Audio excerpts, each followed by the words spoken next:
Liefdes, ons is nou daar by 1 Petrus hoofstuk 3 vanmôre, wat gaan oor die huwelik, die instelling van die huwelik, dat ons ook daarin kan verstaan hoe Petrus ook die kerk wil voorberei in tye van verdrukking en swaar kry. Die tema vanmôre wat ons daarin gedagte hou, is die sagmoedige huweliksmaat is kosbaar voor God. Die sagmoedige huweliksmaat is kosbaar voor God. Nou kom ons blaai na Gesang 28 en dan sluit ons die voorsang af met vers 1, 2 en 3. Gesang 28 vers 1, 2 en 3. Net na die foto en die seëngroet sing ons dan spontaan Gesang 38 vers 1 en vers 2. Gesang 28 vers 1, 2 en 3 en dan Gesang 38 vers 1 en 2.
Psalm 123 vers 2 sê, kyk soos die oë van die knegte is op die hand van hulle Heer, soos die oë van die diensmaagd is op die hand van haar meesteres, so is ons oë op die Here onse God, totdat hy ons genadig is.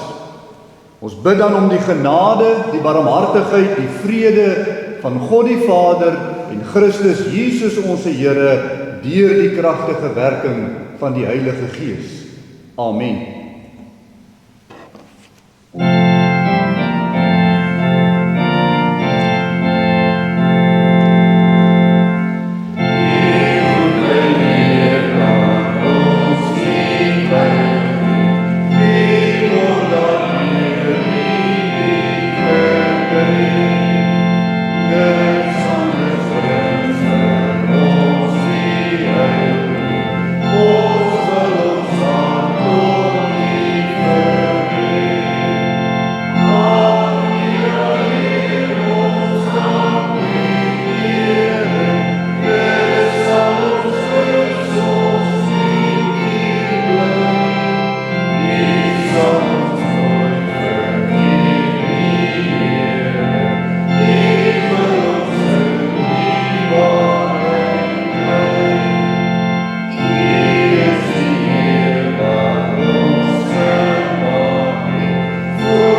luister aandagtig na die wet van die Here, soos wat ons dit dan vind in Eksodus hoofstuk 20. Toe het God al hierdie woorde gespreek en gesê, ek is die Here jou God, wat jou uit Egipte land uit die slawehuis uitgelei het. Jy mag geen ander gode voor my aangesig hê nie. Jy mag vir jou geen gesneede beeld of enige gelykenis maak van wat bo in die hemel is, of van wat onder op die aarde is, of van wat in die waters onder die aarde is nie. Jy mag jou voor hulle nie neerbuig en hulle nie dien nie, want ek, die Here jou God, is 'n jaloerse God, wat die misdaad van die vaders besoek aan die kinders, aan die 3de en aan die 4de geslag van die wat my haat. En ek bewys barmhartigheid aan duisende van die wat my liefhet en my gebooie onderhou. Jy mag die naam van die Here jou God nie ydelik gebruik nie, want die Here sal die een wat sy naam ydelik gebruik nie ongestraf laat bly nie. Gedenk die Sabbatdag dat jy dit heilig. 6 dae moet jy arbei en al jou werk doen, maar die 7de dag is die Sabbat van die Here jou God. Dan mag jy geen werk doen nie. Jy of jou seun of jou dogter, of jou diensknegt of jou diensmaagd, of jou vee of jou vreemdeling wat in jou poorte is nie. Want in 6 dae het die Here die hemel en die aarde gemaak, die see en alles wat daarin is, en op die 7de dag het hy gerus. Daarom het die Here die Sabbatdag geseën en dit geheilig. Eer jou vader en jou moeder, dat jou dae verleng mag word in die land wat die Here jou God aan jou gee. Jy mag nie doodslaan nie, jy mag nie egbreek nie, jy mag nie steel nie, jy mag geen valse getuienis teen jou naaste spreek nie, jy mag nie jou naaste se huis begeer nie, jy mag nie jou naaste se vrou begeer nie, of sy diensknegt of sy diensmaagd, of sy os of sy esel, of iets wat van jou naaste is nie. Geliefdes, kom ons blaai dan na Psalm 38. As skuldbelydenis sing ons vers 1 en vers 15.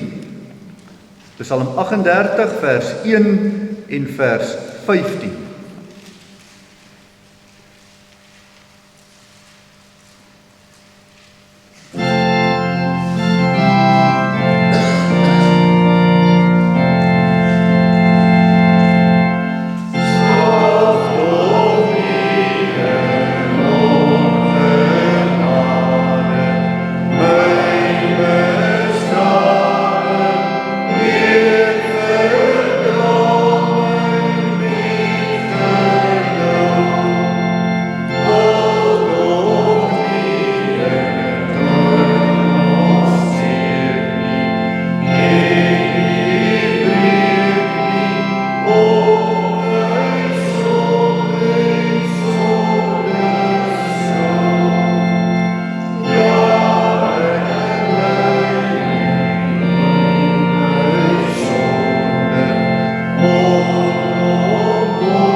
Dan kom die genadeverkondiging en die vermaning na die aanhoor van die wet en ons sonde stryd en ons belydenis daarvan, kom dan die genadeverkondiging, Johannes 3 vers 36.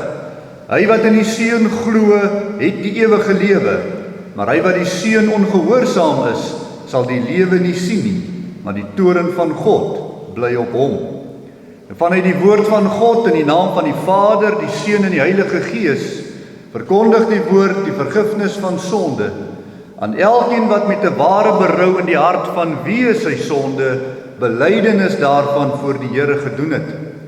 Maar aan elkeen die sonde volhard en die genade in Jesus Christus verwerp, verkondig die woord van God dat die toorn en die straf van die Here op hom bly, solank hy in die sonde van ongeloof in Christus bly lewe. Geliefdes, kom ons doen dan ons geloofsbelydenis. Ek gaan vir u voor met die apostoliese geloofsbelydenis en u volg opreg. Ek glo in God die Vader, die Almagtige, die Skepper van hemel en aarde, en in Jesus Christus, sy eniggebore Seun, ons Here, wat ontvang is van die Heilige Gees, gebore is uit die Maagd Maria, wat gelei het onder Pontius Pilatus, gekruisig, gestorwe en begrawe is, en ter helle neergedaal het, wat op die 3de dag weer opgestaan het uit die dode, opgevaar het na die hemel, en sit aan die regterhand van God, die Almagtige Vader, vanwaar hy sal kom om te oordeel die lewende en die dode. Ek glo in die Heilige Gees. Ek glo aan 'n heilige algemene Christelike kerk, die gemeenskap van die heiliges, die vergewing van sondes, die wederopstanding van die vlees en 'n ewige lewe. Amen. Op hierdie genade wat die Here ook vir ons gee om ook hierdie geloof te kan verstaan, antwoord ons dan ook met Psalm 33 vers 11. Psalm 33, ons sing daar vers 11.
Geliefdes, ons maak die woord van die Here oop dan by 1 Petrus hoofstuk 3.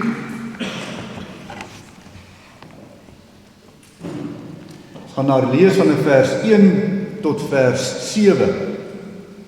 Die opskrif pligte van vroue en mans.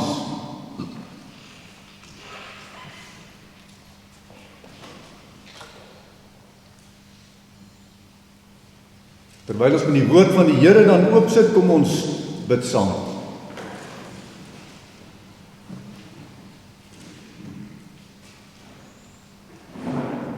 Ons almagtige God, ons Vader wat in die hemel is, in die naam van die Seun Jesus Christus, kom staan ons vanmôre voor U. Here, saamgebind deur U Gees, U wat vir ons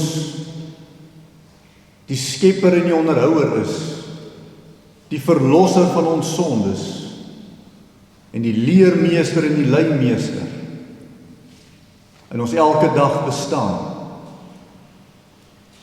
Voor die drie eenheid kom staan ons vanmôre, Here, en ons wil vir U kom loof en prys. Nie net hier omdat ons so by mekaar kom om kerk te wees nie, maar omdat ons ook die genade het, Here, om uit die woord uit te kan leer, om ook in hierdie wêreld te kan uitgaan, en in hierdie wêreld ook so te kan leef, onbeskaamd, vreesloos, tot eer van U naam. Ja, Here, in die tye van verdrukking wat ons ook deurleef, is dit so maklik, Here, om beangst te word, om terug te val, terug te deins, ons ligte te verdof, sodat ons nie moet skyn nie. Maar ons vra vir U, Here, dat U vir ons die troos sal bied in ons harte, om aan te hou om kind van God te wees, in hierdie wêreld, spesifiek ook, soos die gedeelte van vanoggend gaan wys op die huwelik, om kind van God te wees, te midde van baie slegte huwelike. Ons vra dit nie omdat ons iets verdien daaruit nie, want niks kan ons verdien nie. U het vir ons alles gegee. U maak dit vir ons moontlik om in die hemel in te gaan alleen op grond van u seun Jesus Christus. Maar mag ons, Here, uit hierdie groot genade en hierdie verdienste van u seun ons dankbaarheid betoon deur gehoorsaam aan u te leef. Spreek, Here, want die diensknegt en die diensmaagd, die wil luister. Amen.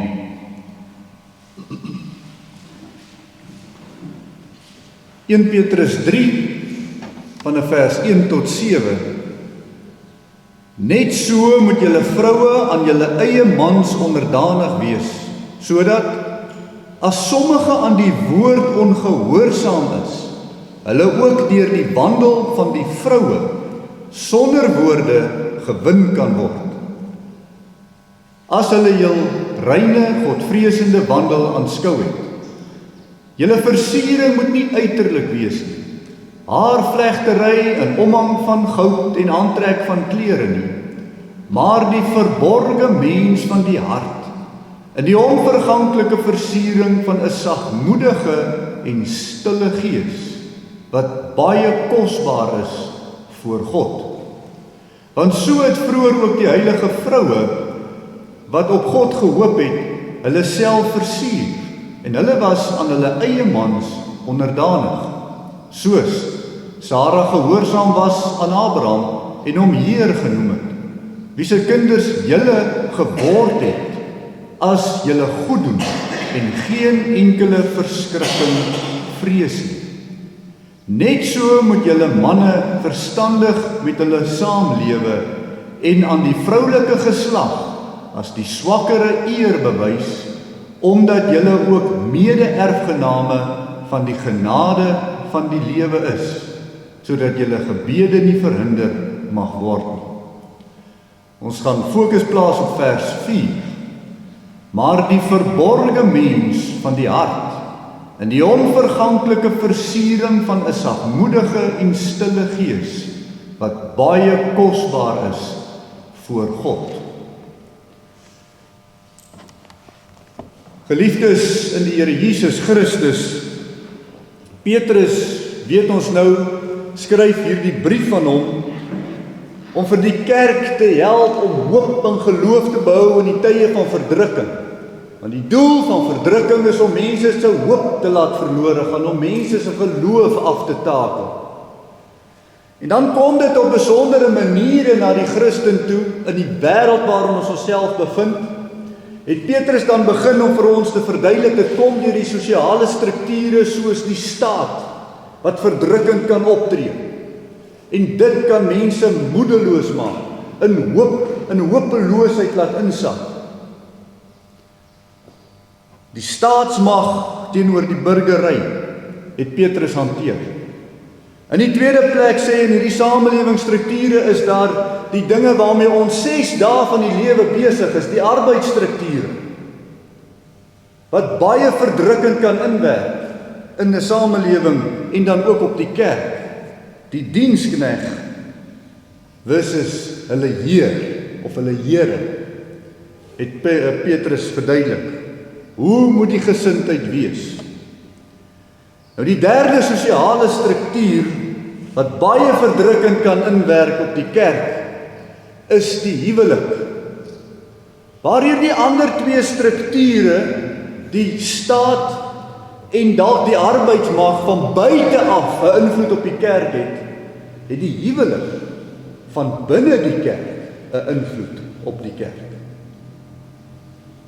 So die kring kom in wat die verdrukking aanbetref, verder na al nader toe, soos Petrus dit verduidelik. Petrus wil gelowiges versterk in hulle geloof en hoop. Hoe? In verdrukkende huwelike kom daar net een ding in hierdie gedeelte na vore.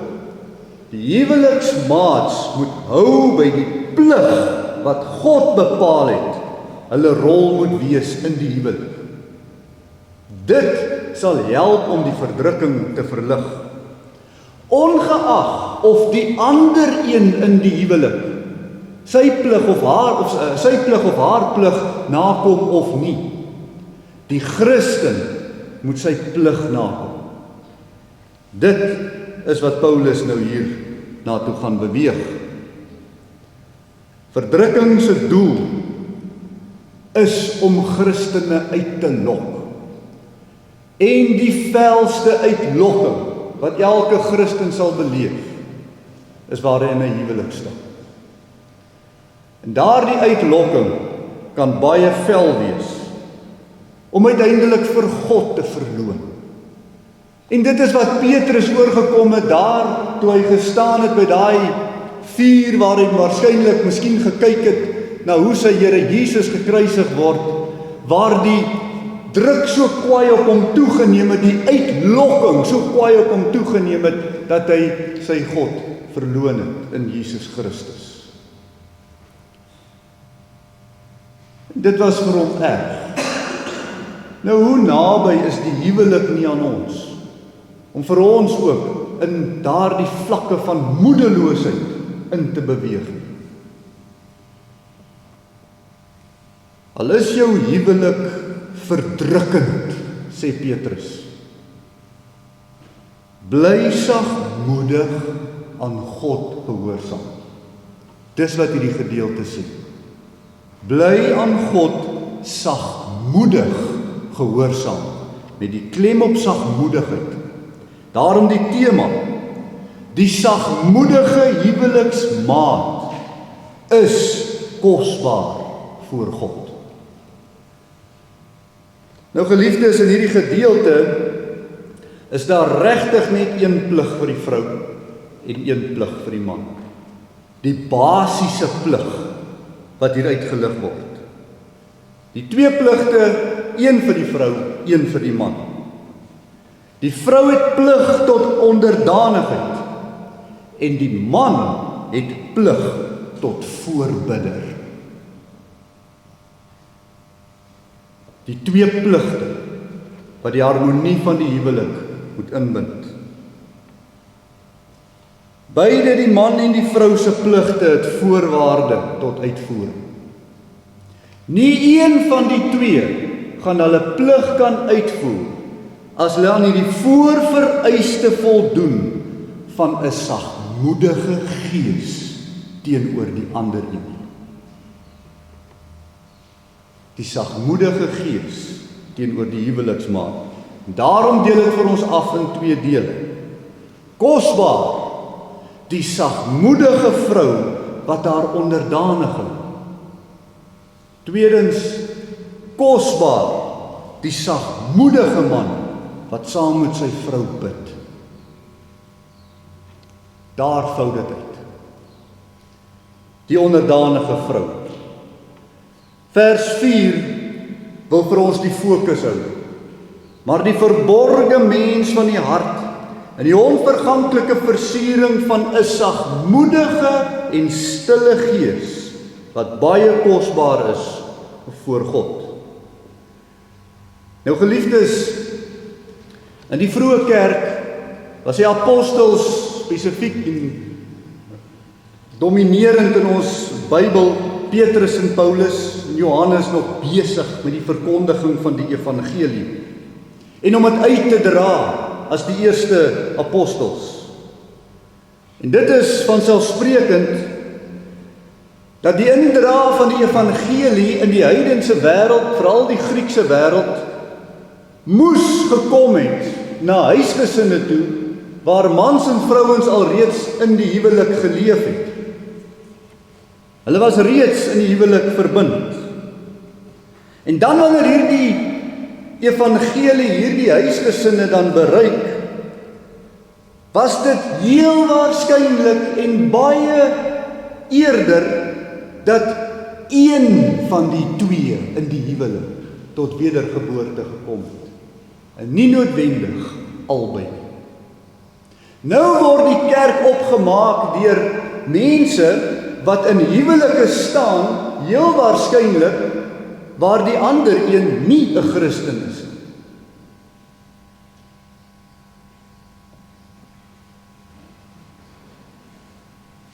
Nou hier is die punt van verdrukking vir die een wat die wedergeboorte gesmaak het.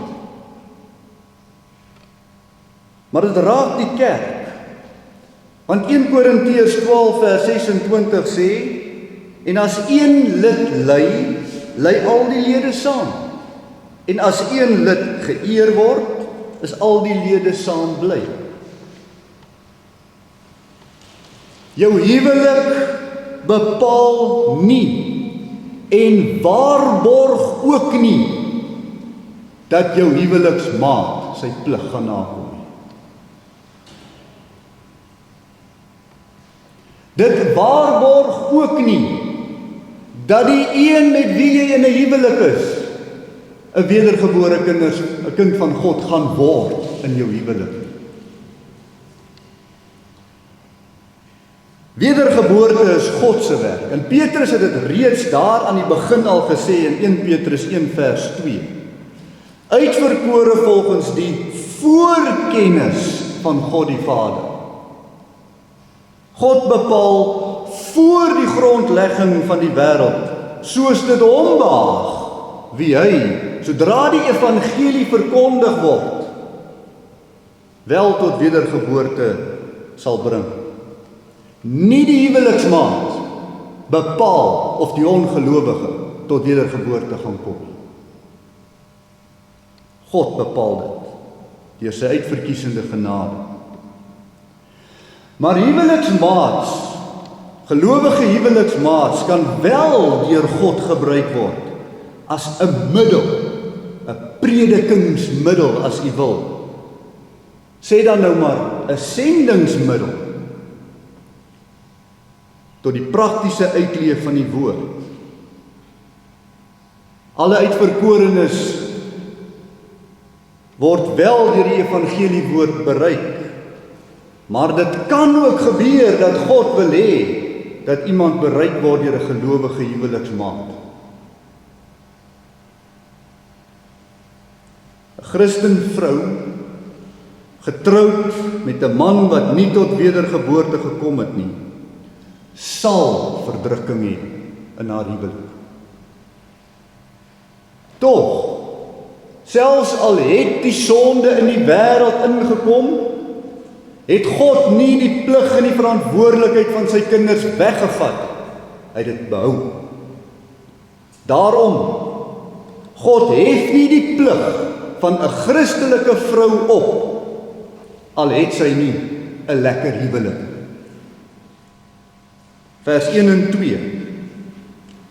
Net so moet julle vroue aan julle eie mans onderdanig wees, sodat as sommige aan die woord ongehoorsaam is, hulle ook deur die wandel van die vroue sonder woorde gewin kan word, as hulle julle rein, godvreesende wandel aanskou het. Duidelik is hier 'n Christen vrou wat heel moontlik getroud is met 'n ongelowige man, want ongehoorsaam is aan die woord wat deur die vrou se wandel gewin kan word. Hoe jou huweliksmaat is, bepaal nie of jy nog 'n plig het teenoor God.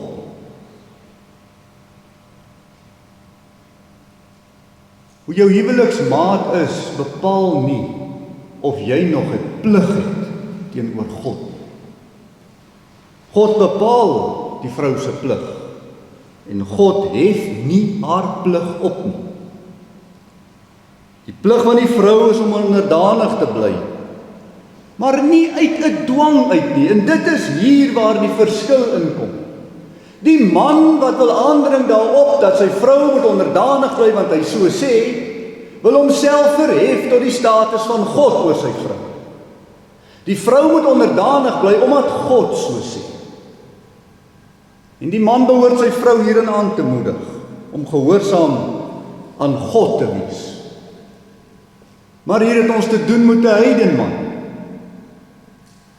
Daarom moet die vrou nie uit dwang uit onderdanig wees nie, maar vanuit 'n sagmoedige gees. En daar's 'n verskil. Nie uit die vrees vir die man nie, maar uit vrees vir God. Want dit is wat Petrus ook al gesê het. Vrees God.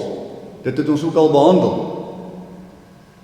Vers 6, so Sara gehoorsaam was aan Abraham en hom genoem het, hom Heer genoem het, wie se kinders julle geword het as julle goed doen en geen enkele verskrikking vrees nie.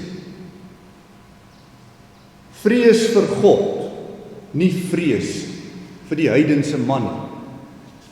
Daarom is hy onderdanig. Dis nie 'n slaaf se diensbaarheid aan die man nie, maar eerder die diensbaarheid vanuit die geloof aan God en gehoorsaamheid aan sy woord. Maar dit is die instelling van God, die huwelik, en daarom sal die vrou uiteindelik ook dan so nie net reg doen aan God nie, maar ook aan die man. En dit moet hom beweeg, as die Here hom deur haar gedrag wil beweeg, sal dit gebeur. Geliefdes, onderdanigheid is geen swakheid nie. Onderdanigheid is gehoorsaamheid aan God. Sagmoedigheid en 'n stille gees is daarom die voorwaarde om hierdie plig te kan uitvoer en na te leef. 'n Vrou kan nie 'n sagmoedige en 'n stille gees uit haarself verkry nie. Maar hoe mooi is dit wanneer God dit gegee het aan 'n vrou om dit te aanskou. Dis alleen die genadegawe van God aan so 'n vrou. Ja, verdrukking vir 'n Christen vrou met 'n ongelowige man is bitterlik swaar. Maar God se genade is vir haar genoeg om haar plig nog steeds te kan uitvoer. En dit na te kom tot eer van God. En hier is die genade van God. Genade is die krag van God om in die tye van verdrukking te kan verdra. En daarom wanneer Paulus ook begin met die gedeelte, begin hy met die woord net so moet julle vroue. Net so verwys net na die vorige gedeelte toe, waar hy gesê het, die slaaf moet aan sy Heer onderdanig bly. Omdat nie uit vrees vir die Heer uit nie, maar op grond van die eer van God. Net so moet vroue dit ook wees. Dis nie 'n minderwaardigheidssituasie nie. Dis 'n eer aan God situasie in die roeping van die vrou. Sien die krag van genade by 'n vrou wat geduldig haar plig tot onderdanigheid lewe. 'n Vrou in haar stil geduldige voorbeeld is aantreklik. 'n Vrou in haar stille sagmoedige voorbeeld is aantreklik vir 'n man. Daarom kan dit wat sy uitstraal ook 'n heidenman raak. Kan dit ook 'n evangelie word in sy hart. Want hierdie stil sagmoedige vrou is kosbaar vir God. Om so 'n instrument te wees vir Christus, maak vroue se roeping kosbaar. Christus wil dat 'n vrou haar plig moet leef. Want wie weet of dit juis haar roeping was om dit ook so te leef voor haar man, wat ook waarskynlik uitverkies was, maar tot die geloof sou kom deur die woordverkondiging in haar gedrag. Jammer dat die valse vryheid wat hierdie wêreld wil verkondig aan ons dogters, juis die teenoorgestelde voorhou, juis die verwerping is van 'n sagmoedige en 'n stille gees. Dit voorhou asof 'n sagmoedige en 'n stille gees 'n swakheid is. Dat hulle roeping finansiële vryheid moet wees, vry van alle onderdrukking. Dat die vrou slegs na die mans moet kyk asof hulle verdrukkers is, waarvan hulle kragte altyd ondermyn moet word. Want die vrou moet kastig daarvan bevry word. So word hulle wys gemaak, hulle het reg op die hoofskap, en hulle mag hulle vergryp na die gesag in die man.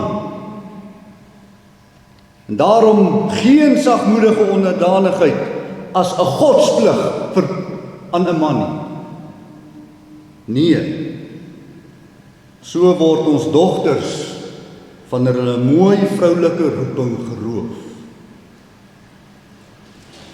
Mans, maar veral God, wat die man geskaap het, vind sulke vrouens harde, onaantreklike vrouens. Al versier hulle self om mooi te lyk vir die wêreld, kyk God in die hart, en dis nie aantreklik. In die tweede plek, die man wat saam met sy vrou bid. Vers 4, maar die verborgde mens van die hart, in die onverganklike versiering van 'n sagmoedige en stille gees, wat baie kosbaar is voor God. Geliefdes, 'n sagmoedige gees by 'n man is die voorwaarde om saam met sy vrou te bid. 'n man wat uit 'n hart uit en uit 'n drif uit, dit gaan daar forceer op sy vrou, kom ons nie met 'n sagmoedige gees nie. Hoe kan dit kosbaar wees voor God? Die plig vir die man word mooi gestel in vers 7. Net so moet julle manne verstandig met hulle saamlewe en aan die vroulike geslag as die swakkere eer bewys, omdat julle ook mede-erfgename van die genade van die lewe is, man en vrou. Hier verander Petrus nie. Toe hy met die vrou gepraat het hy gepraat vanuit die posisie uit, dat die vrou 'n Christen is, getroud met 'n heiden, 'n ongelowige. Maar hier praat hy met die manlike plig, waar die man getroud is met 'n gelowige vrou. Want dit is wat vers 7 sê, omdat julle ook mede-erfgename van die genade van die lewe is, sodat julle gebede nie verhinder mag word nie. 'n Kernwaarheid wat Petrus hier saamvat in hierdie gedeelte. Hy hou die man verantwoordelik as die toonbeeld van Christus en sy kerk. En die verantwoordelikheid in hierdie gedeelte eskaleer ver verby net 'n onderdanigheid. Die huwelik moet beeld wees van Christus en sy kerk, bruid en bruidegom. En hierdie plig kom na die man toe. Die kerk, die bruid, die vrou is nie die sterkere een nie. Christus, die bruidegom, die tweede Adam, hy is die sterk een. 1 Korintiërs 1 vers 24, Christus die krag van God en die wysheid van God.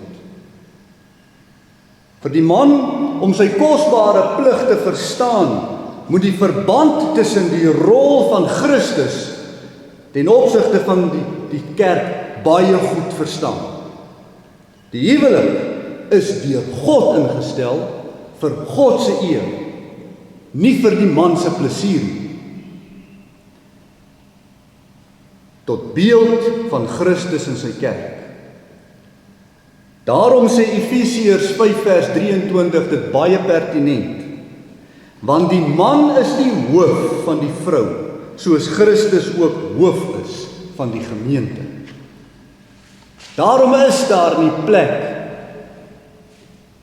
vir 'n lafhartige man in 'n huwelik. As die Here nie sy hart gaan verander dat hy 'n man is in sy huwelik, gaan hy nie die beeld van God in die kerk-Christus verhouding kan handhaaf. Die wedergeboorte maak nie van 'n man 'n sagte, as ek die woord kan gebruik, gullible figuur, wat oorrol kan word, en oorrompel kan word. Maak van jou 'n man. Hierdie Christus as die sterke bruidegom, die ridder op die wit perd beeld, die redder van sy bruid, hoof van sy kerk. Wat doen hy? Hy bid vir sy kerk. En dit staan in Romeine 8 vers 34. Wie is dit wat veroordeel? Hopelik tog nie die man teenoor die vrou nie, maar wie is dit wat veroordeel? Christus is dit wat gesterf het, ja meer nog, wat ook opgewek is, wat ook aan die regterhand van God is, wat ook vir ons intree. Christus verwag nie iets van mans, wat hy nie elke oomblik doen vir sy bruid op hierdie aarde. Hy tree in, hy bid. Die voorwaarde vir gebed is daarom 'n gees van sagmoedigheid. Sagmoedigheid is nie 'n swakheid nie. Dis eerder 'n karaktereienskap van sterkte. Om emosies in toom te hou wanneer ons uitgelok word. Sagmoedigheid is die sterkte daarin. Moses is die sterkste leier wat God opgewek het om vir Israel uit te laat trek uit Egipte uit. 'n man.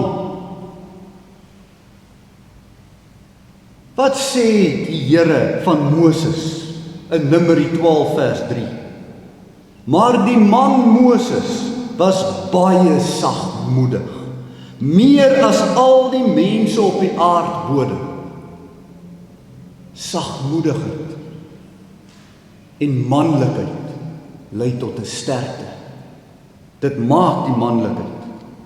Ons Here Jesus Christus was sagmoedigheid by uitnemendheid. Matteus 11 vers 29 tot 30. Neem my juk op julle en leer van my, want ek is sagmoedig en nederig van hart, en julle sal rus vind vir julle siele, want my juk is sag en my las is lig. Hoe kan ons dit vir mekaar prakties verduidelik? Wat daarvan is ons vir mekaar sê, 'n man is 'n gevaarlike ding. Hy het 'n krag ontvang wat by buite beheer baie gevaarlik kan gebruik, maar binne beheer net so gevaarlik kan wees. Wat daarvan as ons die toonbeeld gebruik van 'n soldaat wat mense aan die ander kant kan doodmaak, baie met presisie, soos Dawid, wat sê die Here het my hande geleer om oorlog te voer, met presisie, met groot geweld, sy vyand kan uitwis. Maar hy selfde soldaat, wat met hierdie beheerste sagmoedigheid kan kniel voor God en bid. Christus, die ridder op die wit perd, die een wat die mag van die kosmos in sy hande het, gee dit af by die kruis, die sagmoedigheid.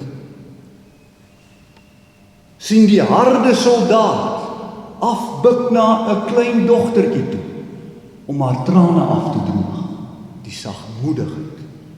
Dis 'n man, gevaarlik, maar vol sagmoedigheid. Hoe begeer ons vrouens nie sulke mans nie, soos ons mans onderdanige, sagmoedige vrouens begeer. Want dis die orde wat God daar vir ons gestel het, net die twee pligte. Net die twee pligte. Dis wat 'n goeie man vir sy vrou is. Nou interessant word in die gedeelte of in die teks gepraat van hierdie gelowige man en gelowige vrou. En sien u die respek ook in hierdie teksgedeelte vers 7, om respek te betoon soos mede-erfgename van die genade van die lewe. Miskien sal sommige teoloë nou hier wil gaan en sê, ja, kyk, die man en die vrou is gelyk. Maar dis beslis nie wat Petrus daar sê nie. Hy sê wel dat Christus sê, in Christus is daar nie meer man of vrou of slaaf of slavin of Jood of Griek nie, ja. Maar dit beteken nie 'n gelykstelling nie. Wat hierdie gedeelte uitdruklik sê, is dat die vrou bly die swakker, en die vrou is nog steeds die vrou. Daar is nie nou, asof daar nie meer 'n vrou, en asof daar nie meer 'n man in die natuurorde is van dinge nie. Daar is nog steeds 'n man en nog steeds 'n vrou. Maar die man kyk na sy vrou as 'n mede-erfgenaam van die ewige lewe. Dis die respek. Daarin is hulle gelyk, dat die man en die vrou voor God gered word vanweë die wedergeboorte en die bekering wat hulle albei ontvang het. En so word hulle die kamerade in hulle huwelik en lewe sterk na buite en kan die aanslae van die bose verdra en verduur. Selfs al kom kruip dit in die huishouding in deur die huwelik, kan so 'n man wat sy plig nakom en 'n vrou wat haar plig nakom ook die verdrukking afweer. Hy praat daar van julle wat saam bid, julle gebede. Somtyds sal daar gesê word, maar hierdie verwys net na die mans se gebede toe. Maar dis nie wat daar staan. As mede-erfgename van die genade van die lewe, bid mans en vrouens saam. Julle gebede moenie verhinder word nie. Wat bedoel dit? Sal God nou nie luister na 'n sondaar nie?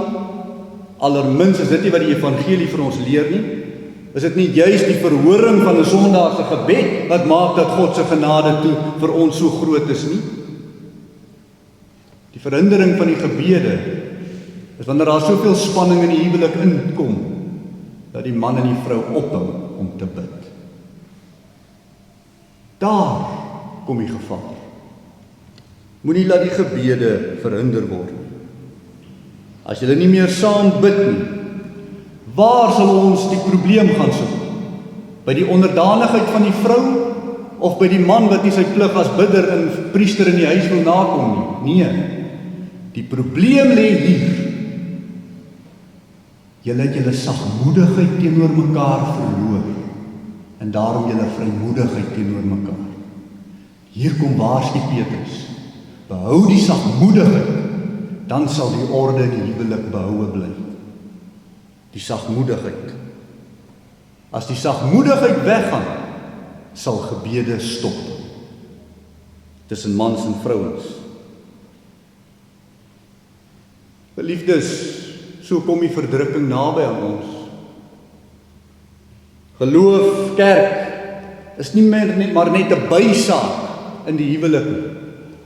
Maar godsdienstige verskille kan groot komplikasies veroorsaak en baie verdrukking bydra. Die vrouens in daai tyd het nie veel van keuses gehad in hulle huweliksmaats nie. Vandag het ons. En daarom kyk maar om nie jou verdrukking jouself groot te maak en met 'n ongelowige te trou nie, maar 'n gelowige. Petrus se waarskuwing om verdrukking te kan deurstaan is daarom belangrik. Die hele aarde is sonde bedorwe. Daar is nie 'n perfekte huwelik nie. Daar is nie so iets nie. Huwelike ly ook as gevolg van die sondeval. Maar die doel waarvoor God die huwelik ingestel het, het hy nog nooit opgehef. Die sonde kom verander nie sy skepingsorde. Hy handhaaf sy skepingsorde en hy verwag van die Christen man en vrou om hulle pligte so na te kom, om hom te verheerlik in hulle huwelik. Die eis van die vrou om onderdanig te wees aan haar man tot eer van God. En God bly eis van die man om priester te bly in sy huis, te bid. Albei het sagmoedigheid nodig. Sagmoedigheid om ons roepings te kan vervul en so die duiwelse sif van ons af weg te hou. So versterk Petrus die kerk deur die huisgesin. Amen. Kom ons bid saam. Ons almagtige God en hemelse Vader, Here, ons staan skuldig. Ons weet, Here, hoe dat die lawaai en die geraas van hierdie wêreld wat wil beter weet as U, ons vrouens en ons mans beïnvloed. Hulle laat afsien van hulle plig hulle laat wegdraai en eerder verbruikers word in die huwelik as offeraars in die huwelik. Geef vir ons die genade, Here, ook in ons huwelike, dat ons mans en ons vrouens met sagmoedigheid, deur die genade wat U vir ons gee, uit U sagmoedigheid teenoor ons, met daardie sagmoedigheid na mekaar sal kyk. Hiervoor kan ons bid. Hiervoor hoop ons, want U is die werker van hierdie geregtigheid in ons harte, deur die Gees, en U slymer en U slaap nie. Waar ons elke dag so in hierdie verdrukkings baie keer vasgekeer word, gee vir ons die genade om sagmoedig te bly teenoor mekaar, in ons huwelike. Ons bid dit in Jesus naam. Amen. Geliefdes, ons gaan afsluit met Gesang 288, Gesang 288, Gesang 363 sou nogal redelik gepas gewees het, ons ken hom egter nie. Ek wil tog vers 2 van Gesang 363 net vir u lees. Wag op die troue Heer in lyding, dis met ander woorde swaar kry, en swyg voor God ootmoedig stil. Sy raad verseker wyse lyding, dis goed en heilig soos hy wil. Vertrou gerus op God se raad, hy weet wat ons die meeste baat. Kom ons blaai na Gesang 288, Gesang 288, en dan sing ons daar vers 1 en vers 5.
Bid dan om die seën van die Here, die genade van die Here Jesus Christus en die liefde van God en die gemeenskap van die Heilige Gees, sy met julle almal.